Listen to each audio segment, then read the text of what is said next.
Yeah, so that's that age, and I love getting to read a good one, especially we'll have a new book in the house because they go to the library almost every week, and somebody will come down from bedtime duty and be like, "You've got to read that new book. It's so good." Oh, well, this is a short one. It's called The Moose Family, and has a Q&A at the end because it has things that can be scary for kids in the story, and then that gives them a chance to relate to the story and then talk about their own experience. Like, nice. have you moved? Did you, have to say goodbye to your friends? And you have to share with your brother and all sorts of things, Right. Are you afraid of lightning, loud storms? Yeah. Things that kids are afraid of. We have several books that when we know of a couple that's expecting a child, we'll give them to the couple, but it's years ahead of being practical. But certainly one of those is a book called Good Dog Carl. We love to give. Oh my gosh, I love Good Dog Carl. Yeah, Peyton jazzed really fast on that one. No, isn't that a great book? Is it about biology? No, it's this. Is Carl a Doberman? No, I think Carl is. Peyton, you sound pretty far away. Yeah, where'd you go? You jumped out of your seat and lost your headset? I'm trying to adjust my mic because I don't want it to pick up me breathing.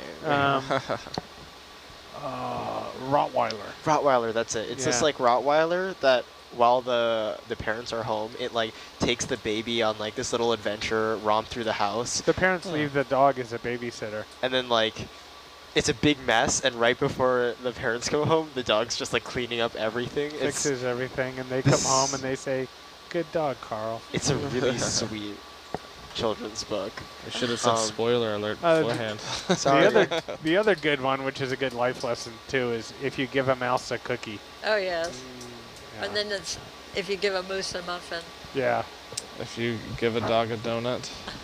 I don't think that one's out there yet. It is. Is there? Really? Yep. Oh. I read that one to my daughter. Give a dog a donut. I read the mouse one, the moose one. There's a fox one, There's I think, a pig one, too, I think. Yeah. And then fox, pig, snake, rabbit, the moose. pregnancy one, my brother's expecting his first child, so we told him to get the multi-billion bestseller, What to Expect When You're Expecting. So on the control van, so I sit corrected based on American Samoa's involvement in World War II. Yes. It was attacked once. On January 11th, 1942, the naval station was shelled by a Japanese submarine. Very interesting. One shell, an odd stroke of irony, struck the home and store of one of the very few Japanese residents of the island. Oh, man. Another struck the Navy dispensary, doing only minor damage, but most of the shells landed in the bay. At the time, of course, the incident must have seemed to be only the beginning. This was the only enemy attack in American Samoa. Thank you for that information. Do you know where the only Japanese attack on U.S. soil was? Thanks to our viewer who picked that one out. In Oregon, where they were trying to launch incendiary balloons to start forest fires. Oh, I remember hearing about that one. Divert national resources. Ended up landing, and family found one, and there were some casualties there. Tutuila was also invaded Alaska. Did not know Pre-statehood. Oh yeah, Atka and Attu, I think, were sites of battles. United States evacuated all of the Aleuts from the Aleutians and sent them to Southeast Alaska to, I forget what we called them then. Well, internment camps. But the Samoan story. Tutuila was actually the largest jungle training center of the South Pacific. Oh, interesting. Yeah. I love looking at the jungle. I'm not sure I'd like to just walk off the road and head straight in there and continue walking for 10 days. That doesn't look too pleasant. Yeah. I get good at it, I'm sure.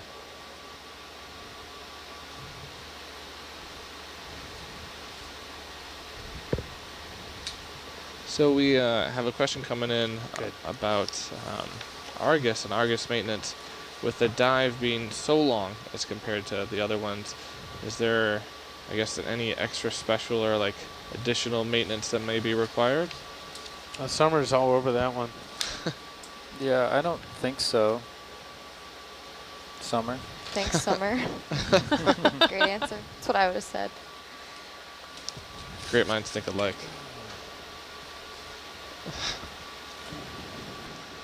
I encourage you to send in more questions for Summer and, and Rennie. There is currently establishing a system of thumb wrestling to determine who gets to answer which. Rennie is into favorites of things, and he always likes to tell people what his That's not favorite true. like color is, and like his favorite Organism. sea creature, That's kind of the Yeah. opposite. favorite food. Rennie, what's your favorite organ? Organ? Oh, I know that. The Hammond Hammond B3.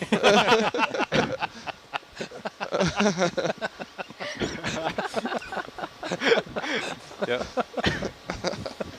Built-in Leslie speaker. That's great. Yeah, that's great.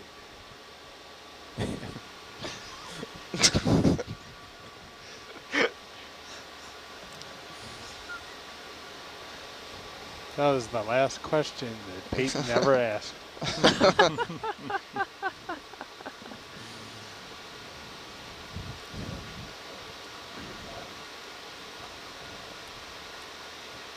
I think we need to use our photoshopping skill somehow to make an Employee of the Month picture that features Rennie for West Every Marine. month ever? Oh, For West West Marine. Yeah.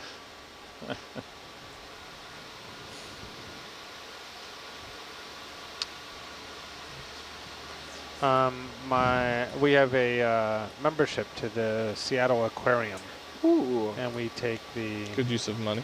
Good use of money. yeah.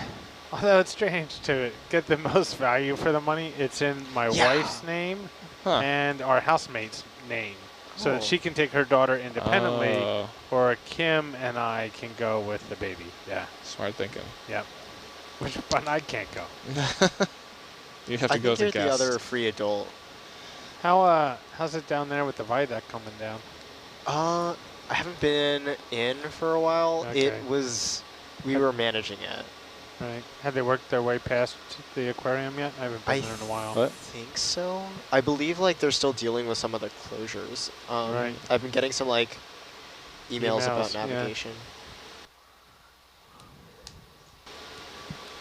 Shout Well- out to the Tybee Marine Science Center. You guys will have a new facility in the next couple of years. Where's that at? Tybee Beach, Georgia. Georgia. Huh. That near Savannah? Yeah. I've There's- been there.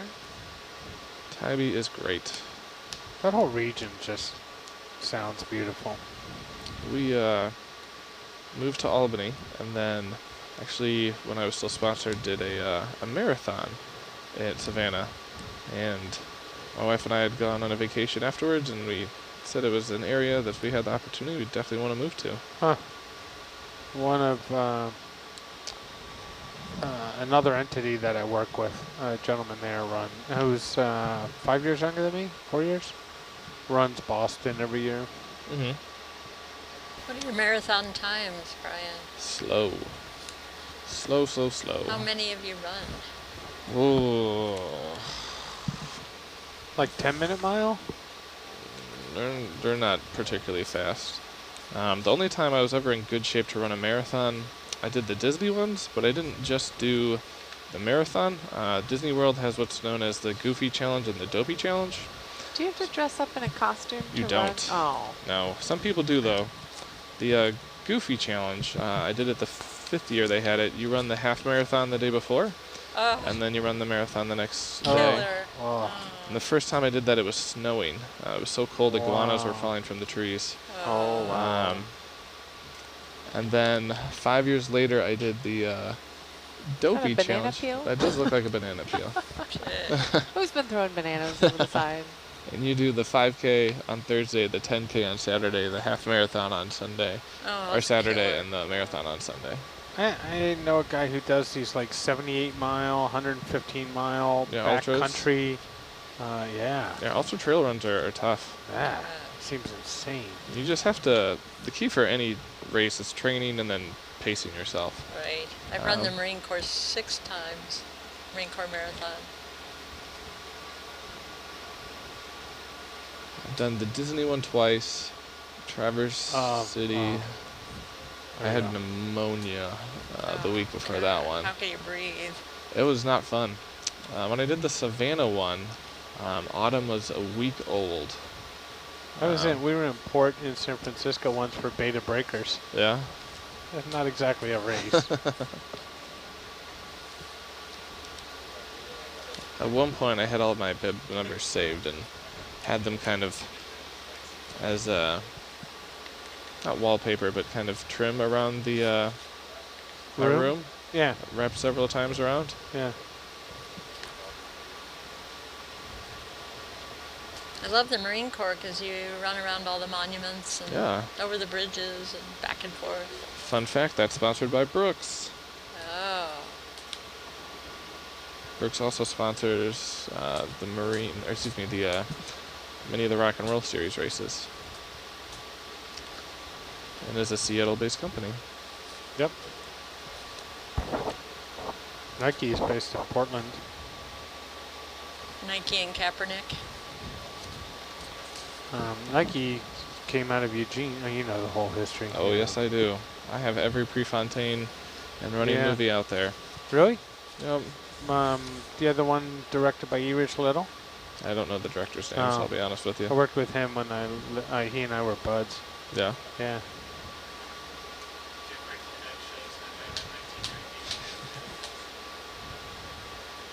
There's not enough good running movies. I encourage you filmmakers out there to make more. What about, what was his name? Not Frank Shorten. Oh, man. Who wrote the book of running? Maybe you don't remember that. You're probably too young. Yeah, you're probably too young. Was he the guy who started the jogging craze? Yeah. Yeah. Yeah, I forgot his name. He passed away of a heart attack. Yes. Yeah. Good book, once a runner. That's unfortunate. He died of a heart attack and he was like a ultimate runner? Yeah. Well, there's what does that tell you? He wrote a thing called The Book of Running, which was super popular book. Another reason in why I don't run. Tells you not 78, to run, 79, somewhere like that. I think it was the 2008 Olympic trials. One of the runners passed away and collapsed. There is a theory, and I think Donald Trump believes this, that there's a certain amount of heartbeats you get in your There life. is that theory. And like, finite heartbeat that's theory. it. Right. I don't think there's any scientific evidence to back that. It's hasn't stopped us.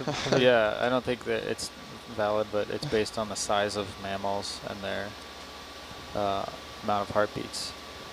right, but if different Longer. activity levels changes your heart muscle. Yeah, there's like a... You mean resting Within- heart rate within for range. a mouse versus an elephant? No, like a mouse Plus has or a shorter minus life. 10%. Oh, I see but what you're saying. the amount of Yes. heartbeats that it has is greater than an elephant, which has a longer life. What if the Right. mouse That's worked the out literally the only more? reason, but I don't think it checks out. What if that mouse did like Well, CrossFit? then you'd be and within the the error bar. elephant did There'd be an error bar, right? like it's plus or minus Right.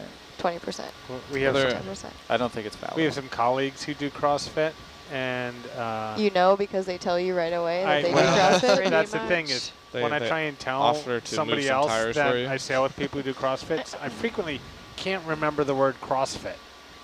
So I'll say, like the vegans of exercise, and they always go, oh, like CrossFit? Not fair, Ed. I know. Well, you're not out there evangelizing. No. That's the thing. There's also a joke about Rennie elephant has his own pilots. box. That's the he same runs. thing. Oh yeah, that's a thing. Yeah.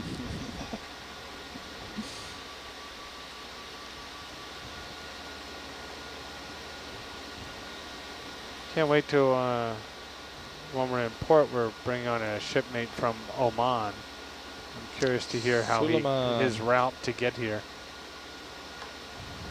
Oh yeah, that's a journey. Is he a video guy? No, he's navigator. Oh, Have you never sailed with Suleiman? negative. I think you did. I Because haven't. you were on when I was in 2015. And he was on. Summer.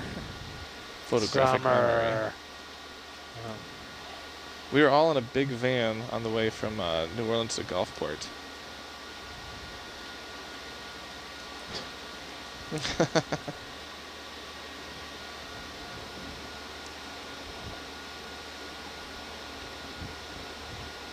All right.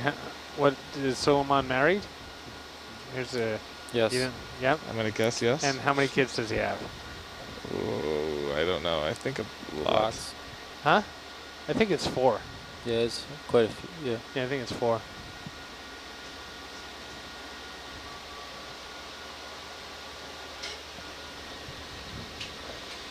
I can't.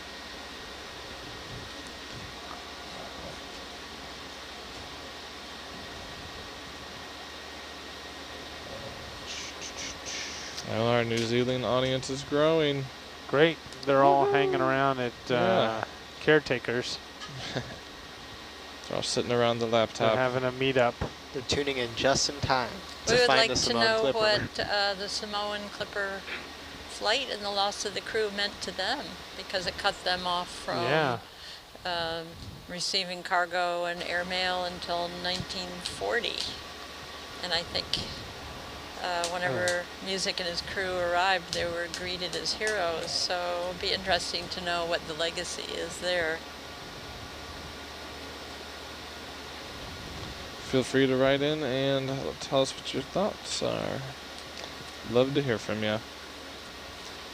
And strongly encourage all your friends to also tune in. Russ received an email while we were out here Ooh, what did from a it say? person who had written in saying that he knew of a lady that he'd been talking to in New Zealand who had witnessed the Samoan Clipper when it went there, and she had some sort of never before seen photos of the Samoan Clipper in her area that she had taken as a young girl. And she remembered Captain Music coming in, and she remembered the airplane coming in. It was a big deal. And that was one of the things that came out of this mission, is that the guy noticed it, went to talk with this lady, and actually sent Russ in those pictures. That's fantastic. Yeah, it was really cool. It's one of the rare photos that we have, because it actually has Samoan Clipper, the name of the aircraft, on the actual aircraft. There are a bunch of pictures taken of this aircraft with the name sort of, you can't see it, or it says Pan Am Clipper 2. But she has a picture with Captain Music in the plane, sort of open the hatch door, looking out of the plane. I think he's waving, but I might be wrong on that one. And then it has the Samoan Clipper clearly labeled on the side of the aircraft. So that's a very cool find. That'd be a pretty cool type of thing to Pan Am Museum. It was, and the photos were from 1937 in December, so only a couple months, well, 1 month, excuse me, before they crashed.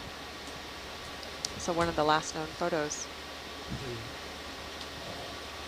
Are any of those photos we have from, well, I guess it wouldn't have been before they took off because it was night. No, I don't think that we have any photos from hours before the crash.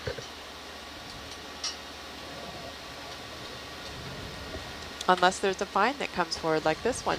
We had no knowledge of this New Zealand photo prior to this mission.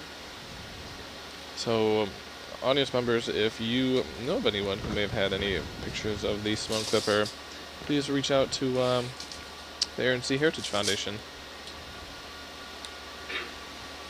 I'm sure they would be very happy to hear your story and learn more from your insight and those images. Yeah, with the internet and new technology, we're so much better equipped to open up these lost cases.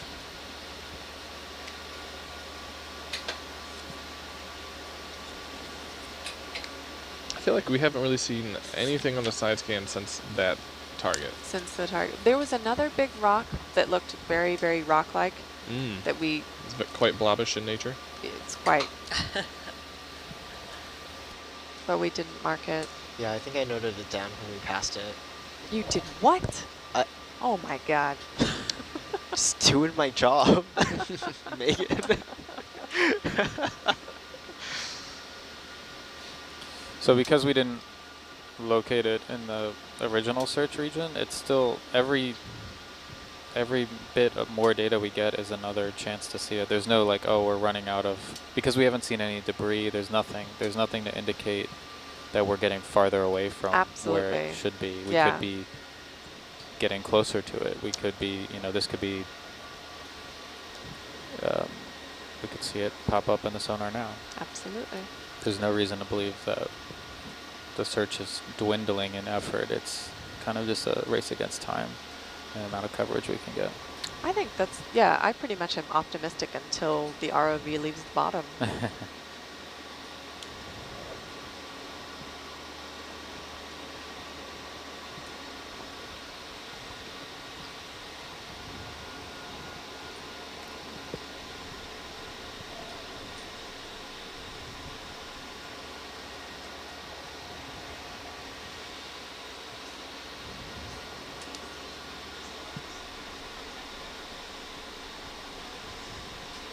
Yes, we just asked them again to please let us know that we'd like to hear from them.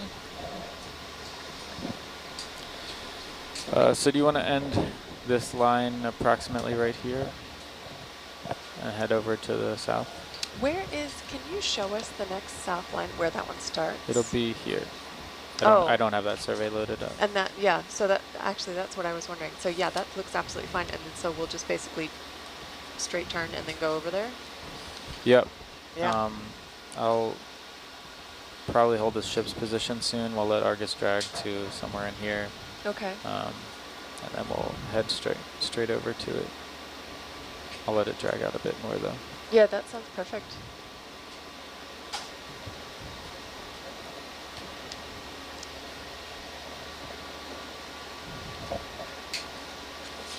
Continue to reach out with those questions. We'd love to hear from you all.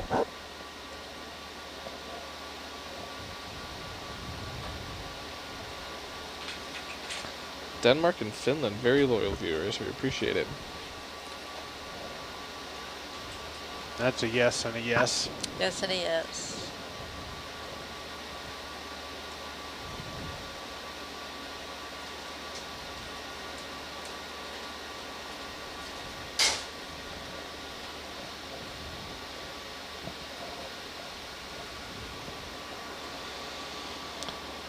So Peyton has an interesting hobby among others. Do you all know that he has his own freshwater shrimp tank? Me and Brian were in a discussion about freshwater aquariums and raising shrimp. I used to have 4 freshwater aquariums. Oh, really? 4. What did you keep in them? We kept betta fish. We Nice. kept guppies, Classic. mollies, Ooh. placostas. We had one too. We kept neon tetra. Oh, rain- neon, I had some yes. neon tetras as well. and rainbow fish and angel fish. We didn't have any angelfish.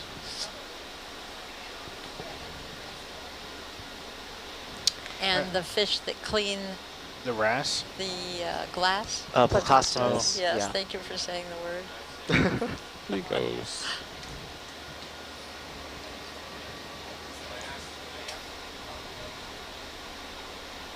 Oh, is that a fish?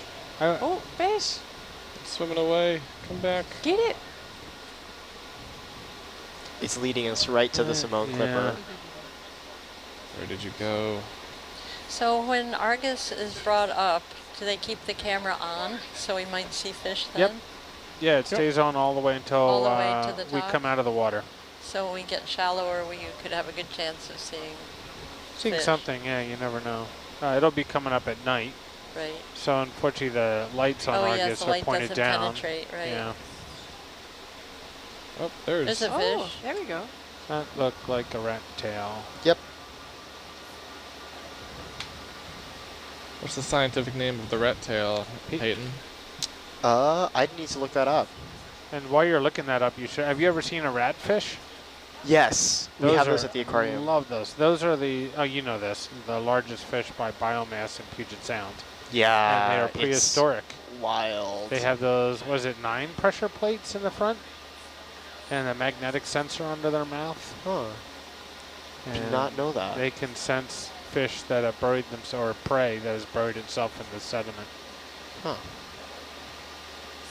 And there was one place in the Puget Sound where you used to be able to see schools of ratfish, and that was at an old oil dock up in Edmonds, which ended up getting teared out for some political reason. And it's one of my favorite dive sites in the Northwest, and it's gone. Ouch. To answer your question earlier, Brian, it is genus Macroridae, or sorry, it's a family of deep sea fish.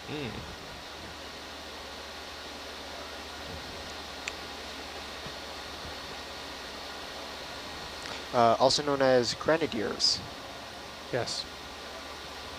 And are globefish part of that same family? Maybe.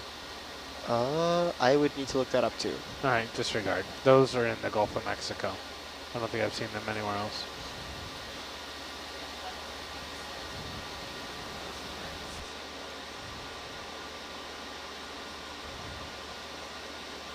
Globefish or glowfish? Globe, like roundish globe, I think. It could just be a common name with a regional. Yeah, There it is. Is that it? Looks like these are also puffers. They're a type of puffers, Yeah. or just a generic term for puffers. Uh, Puffers, pufferfish, balloonfish, blowfish, blowies, bubblefish, globefish, swellfish, toadfish, toadies, sugar toads, and sea squabs. I like the flying fish in the Gulf of Mexico. Those are pretty cool. I've seen those. I think we saw those in Papahānaumokuākea Marine National Monument too. I don't remember. Hard to keep all these missions. This sounds pretty goofy. We were thinking to put an aquarium aboard the World, and we were advised that would make the fish seasick. What? Huh. Huh. My wife and I have thought about getting. We would love to have a beautiful saltwater aquarium and a company to maintain it. Yes.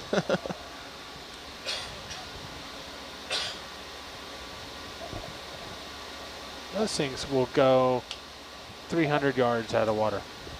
The flying fish. It's amazing how far they go. So cool. The dolphins drive them to the light against the ship, and then the flying fish take off, and the dolphin must be able to see up, because when that flying fish lands, the dolphins are right there. Smack.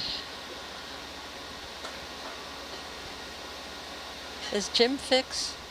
I'm going back through my running memory. Was he the one? Oh, yes. Jim Fix. Yes, you're absolutely right. Yep. Yep. Just rattling back through the running that's files absolutely right. in my brain. With 2 X's. Yes. Yeah. Flights of flying fish are typically around 50 meters. They can use updrafts at the leading edge of waves to cover distance up to 400 meters. They can travel at speeds of more than 43 miles an hour. Seen it. With a maximum altitude of 20 feet. Oh, I've never seen one that high. I've seen birds preying on them. Flying fish often accidentally land on the decks of smaller vessels.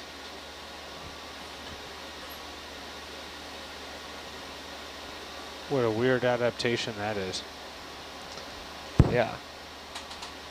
Although, the inverse is true too. I've seen, what are those birds called? Cormorants? Cormorants?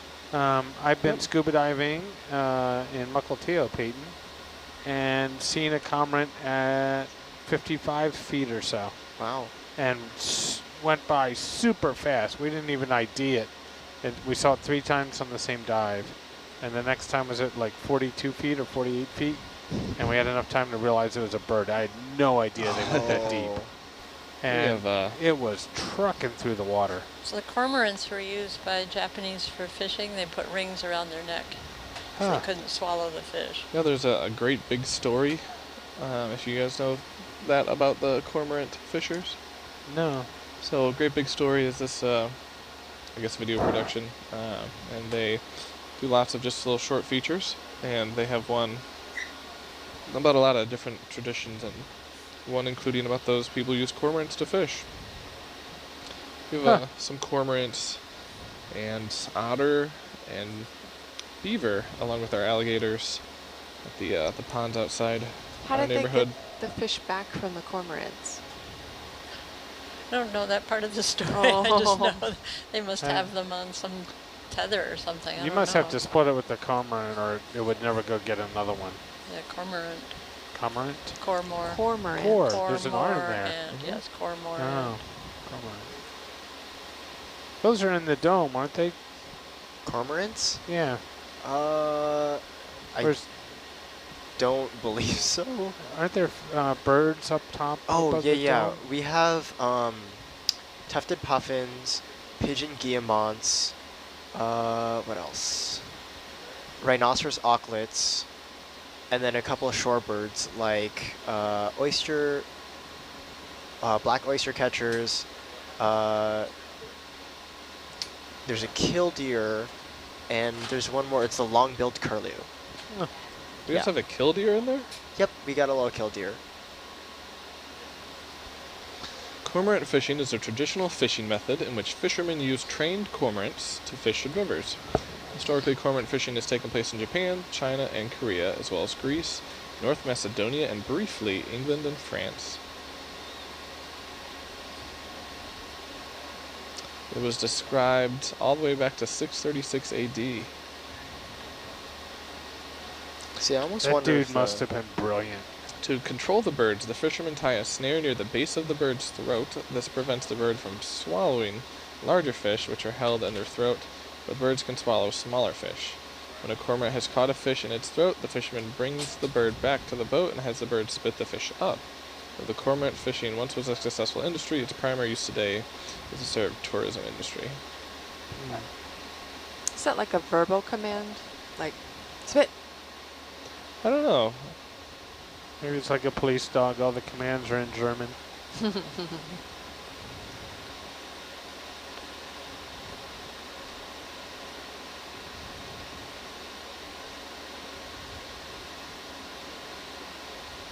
Can't imagine it's viewed as a very humane treatment.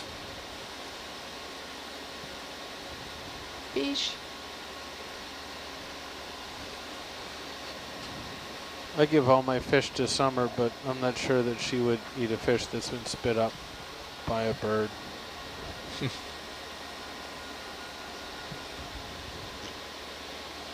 I mean, if they don't tell you where they got it. Yeah, that's why I don't eat fish. Just wash it off. We can pack them in a styrofoam cooler and wrap it with saran and put it on the plane. We saw that coming through.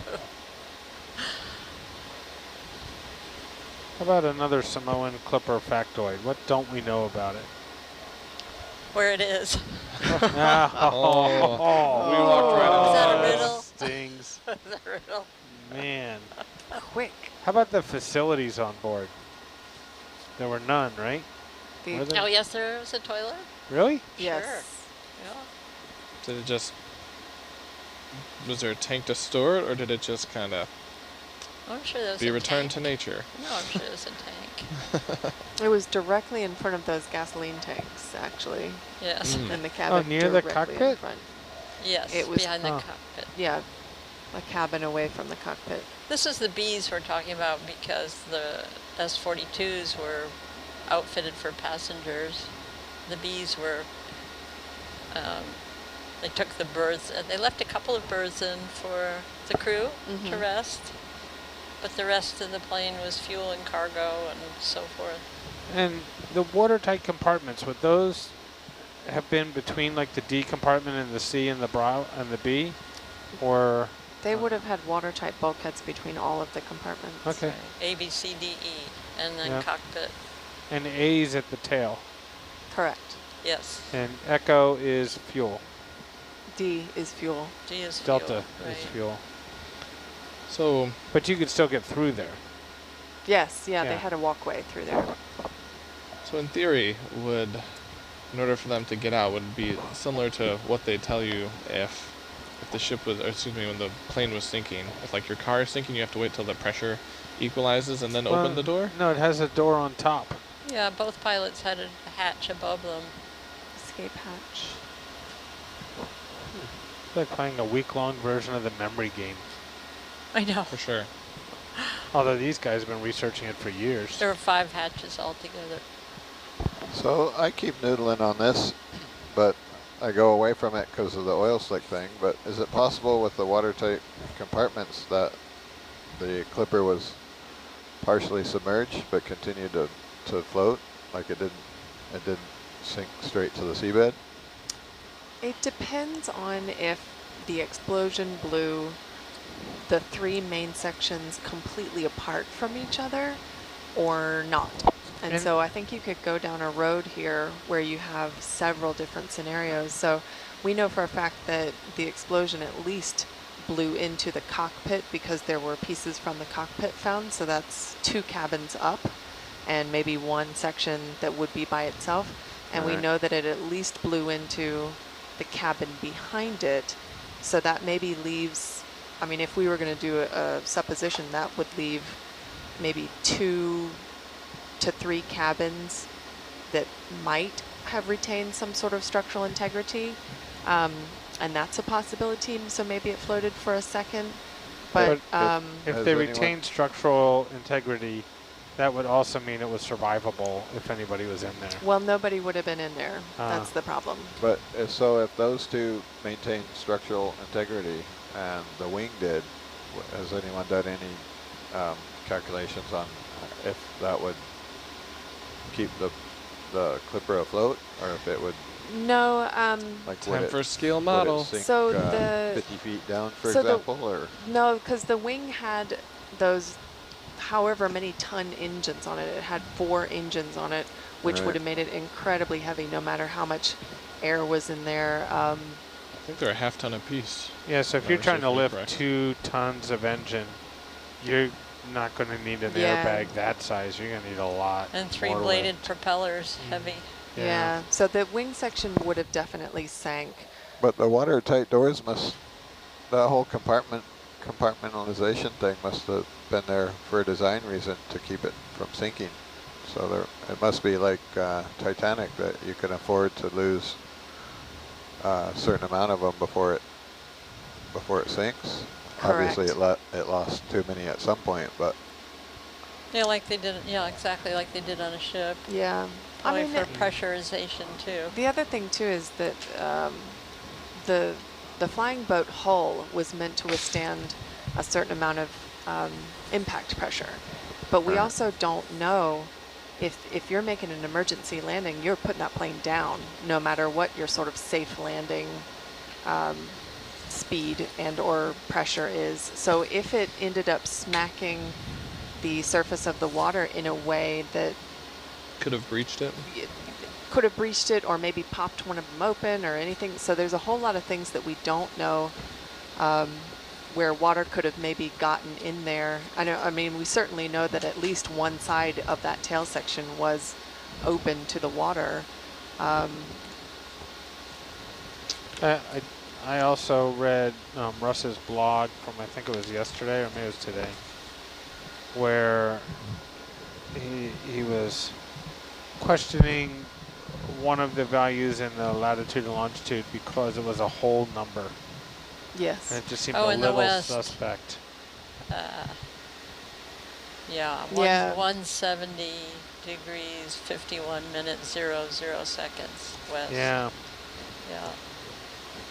I still wonder if, and we discussed this before, if somebody writing the accident report didn't of their own accord try and take all these sources of information and find a place on the map that met all those criteria and use that as their Latin long. I think that the person who's writing the Air Commerce report would have used the records from the ship and the plane. Probably. Yeah, but we don't know. Had to, because Pan Am sent their rep out to try to investigate, but I think they sent him via Auckland, and then there was absolutely no way, no ship or any way for him to get to Pongo Pongo, so he couldn't come. So they had to rely on what was already available. There's no way for him to even take a ship over? Well, there wasn't a ship leaving at the time, and then no more flights, so he couldn't get here.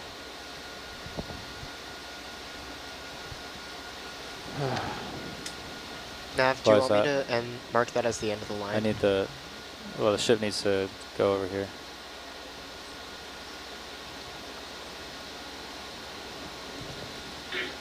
We're at our max tow speed, huh, Rennie?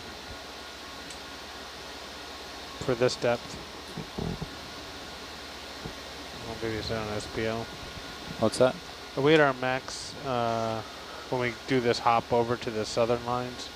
Yeah, I mean, we've kind of been at our max. Yeah, with this depth and weight. This depth, the weight, cable. Nav, do you want me to mark the end of the line here? No, we still have forward motion. Okay. So when we start to turn a bit, when Argus stops going in that direction.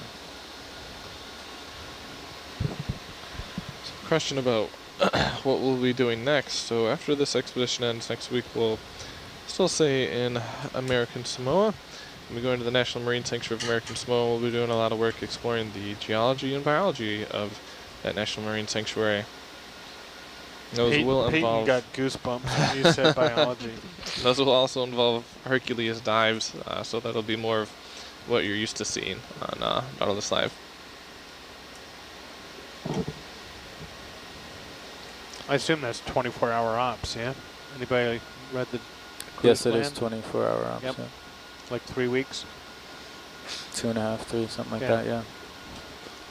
I have an answer to a question we've asked ourselves about automatic pilot. We were wondering, surface controls are of the dual type, featuring ease of operation. Controls are hooked up to the automatic pilot unit located beneath the floor. Dials and instruments for setting and regulating the automatic pilot are on the center of the flight instrument board within easy reach of either pilot. So yes, automatic pilot. So did the cockpit use a Y yoke at that point? A common base, and then pilot and co-pilot were holding on? Oh, actually, I've seen a You've seen a picture of the cockpit? Yes, I have. They looked like they had separate controls, as I recall. They did. They both had full control. Engine control units are centered overhead, comfortably reached by either pilot and the mechanic. It affords either unit control for all engines, or selective control for each engine. Next to this unit are the engine fire extinguisher controls. A twist of a dial directs extinguishing gas to one or all engines.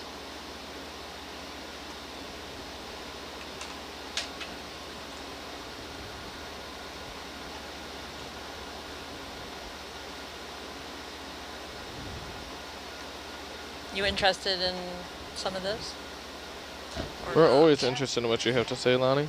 Reached from the outside by a hatch large enough to accommodate large packages, as well as permitting passenger exit, and located beneath the pilot's compartment and passenger cabins is the front baggage compartment.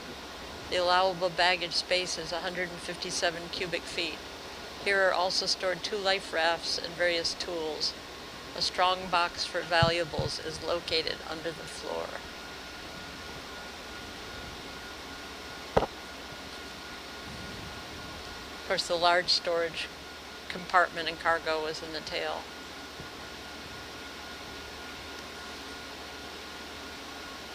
Yeah, the drawing of the A model down in the lounge seemed to reflect that that model had storage space for mail on the rear starboard side.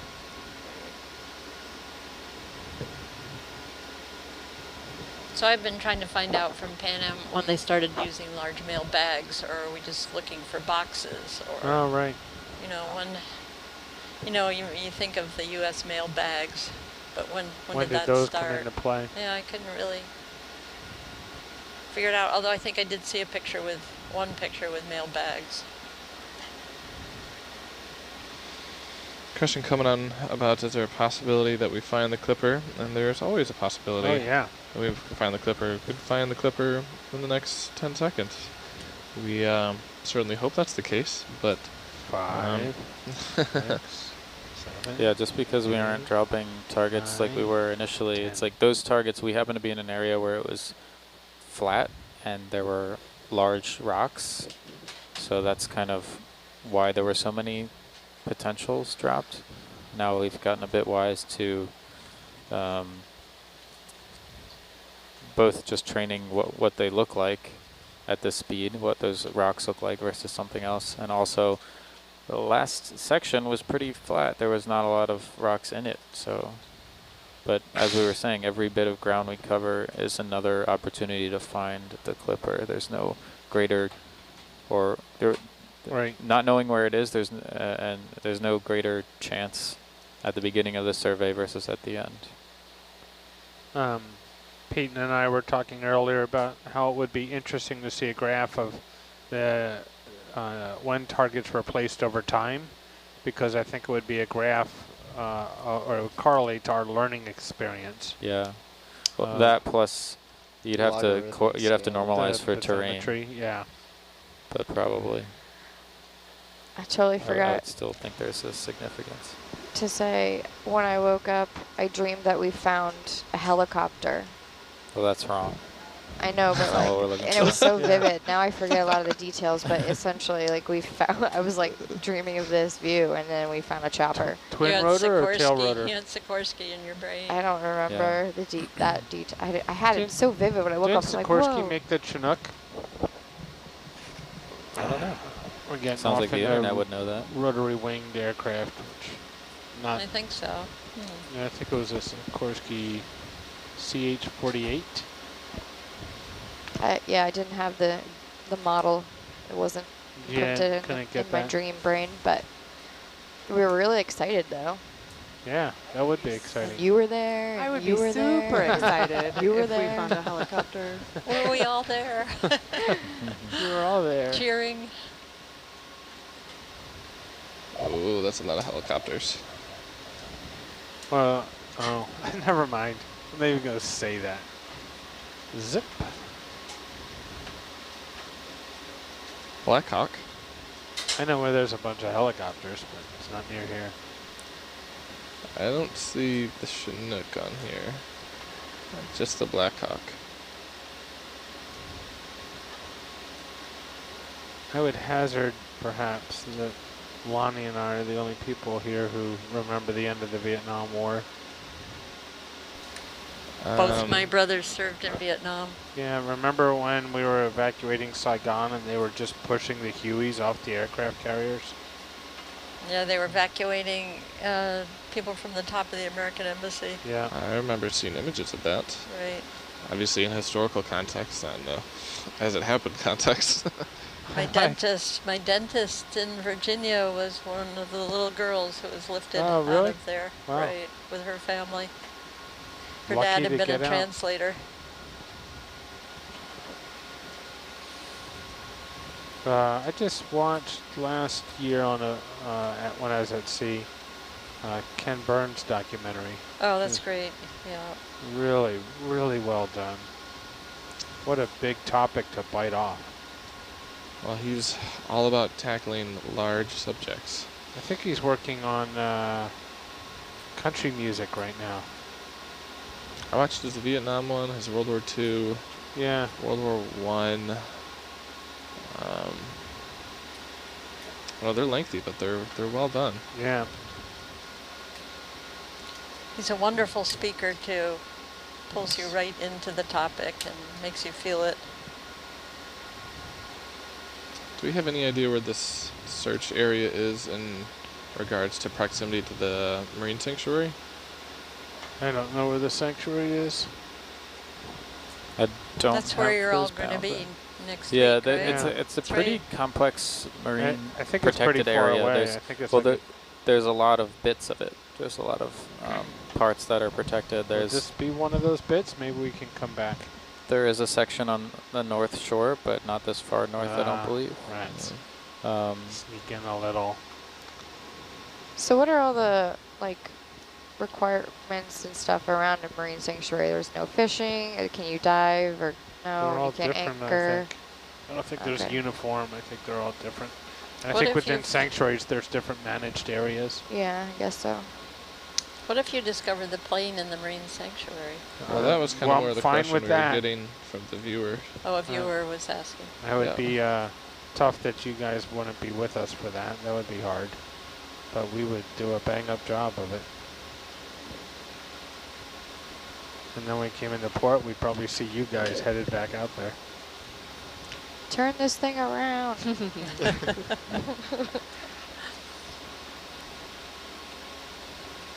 Go out and come back in. Yeah. Wasn't that part of Summers? Get out of the car and Oh. re-enter it. Yes. Yeah. Get Yeah. back in. See, I caught that. Yeah, thanks. You're I could welcome. see Nice. from your That was chuckle good. that you did, Yeah. Peyton. Thank you.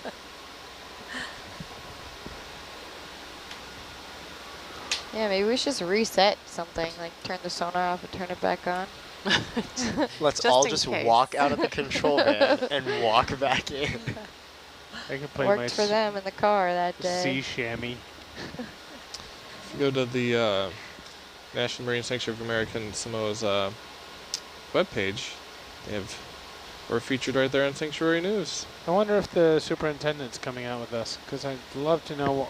This is the only National Marine Sanctuary I've encountered that's named in that style. Normally it's name and then National Marine Sanctuary. And this one's National Marine Sanctuary of name.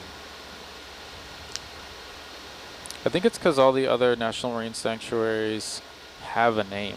This Right, one is a region. is just named after the. It kind of would be like, I would imagine, if it was National Marine Sanctuary of California rather than California National Marine Sanctuary. Right.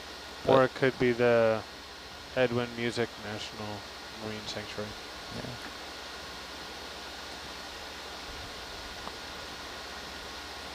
Are we about to cross one of those giant ridges again? We are definitely going up some terrain, well, upslope. That's cool. Yeah, you can mark the end of that line. I think we're going to start to get pulled to the east. Awesome. Roger. Man, that's a big shadow. And summer, the ship's track is 8-3. And then once we get to the line, it's 8-0. Okay. Just slow mosey.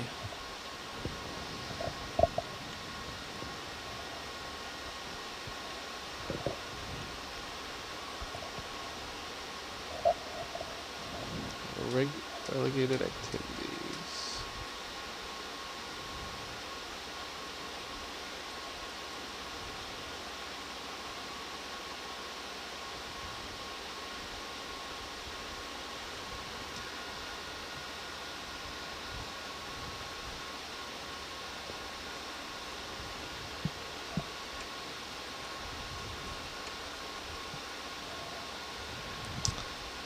Prohibited activity in the Marine Sanctuary is diving, snorkeling, or conducting diving or snorkeling operations from a vessel not in compliance with applicable U.S. Coast Guard navigation rules.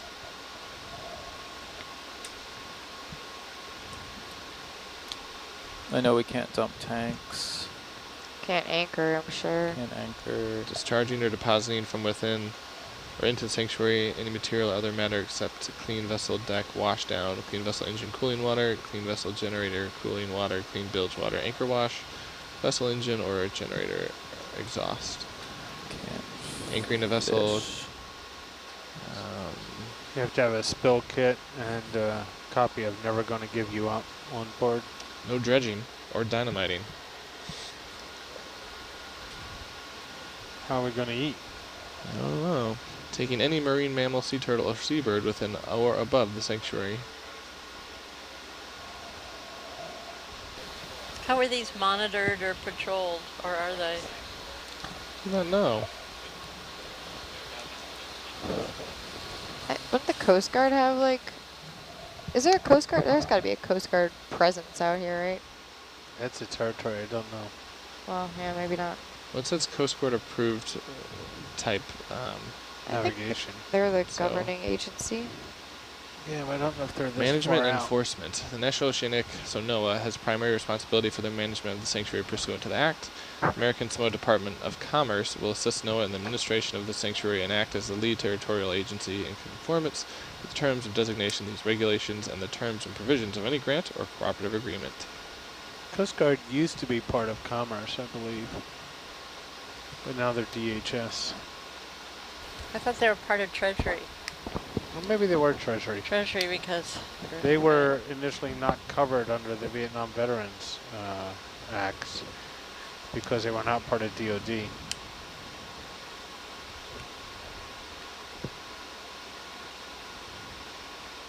You know, NOAA has a vessel named after the former Commerce Secretary Ron Brown.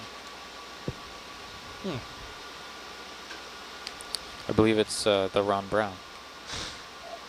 I'd have to look that up. Yeah. somebody on the ship is wearing the shirt. Yeah, that's me. I just came That's from you? that ship. Well, Oh, wow. before this last ship, I was on that ship. Do they have a photo of Ron Brown in the mess or somewhere? Yep. Yeah, great.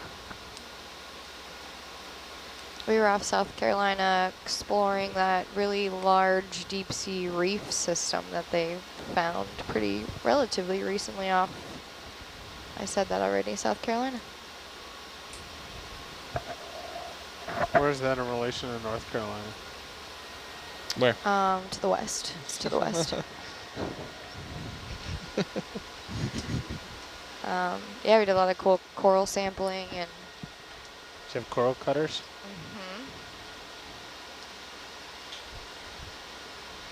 So Lonnie, we have a viewer asking if you've considered doing any research into the Hawaiian clipper. We started a bit of that, but we don't know why. It's not much to find. Hawaii clipper disappeared also, with passengers aboard. And, you know, if No someone clues. wants to take that up with me, I'd be happy to take it on, but then you need to have sort of an end vision of what you're going to do with your research. Otherwise, it just sits on your desk. The end vision was coming out and doing this, and so that's why Russ asked me to start it. When you start something, you should have a plan for what you're going to do with it. Make it actionable intelligence? Yes, you have to follow through with it, or else you're just spinning your wheels.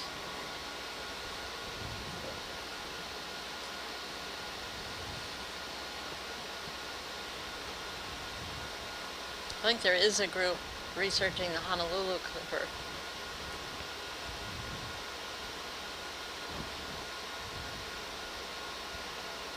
That one was just lost, right? So they're anywhere within 12 or 14 miles of Honolulu, or 14 hours. The Hawaii clipper Yeah. was lost.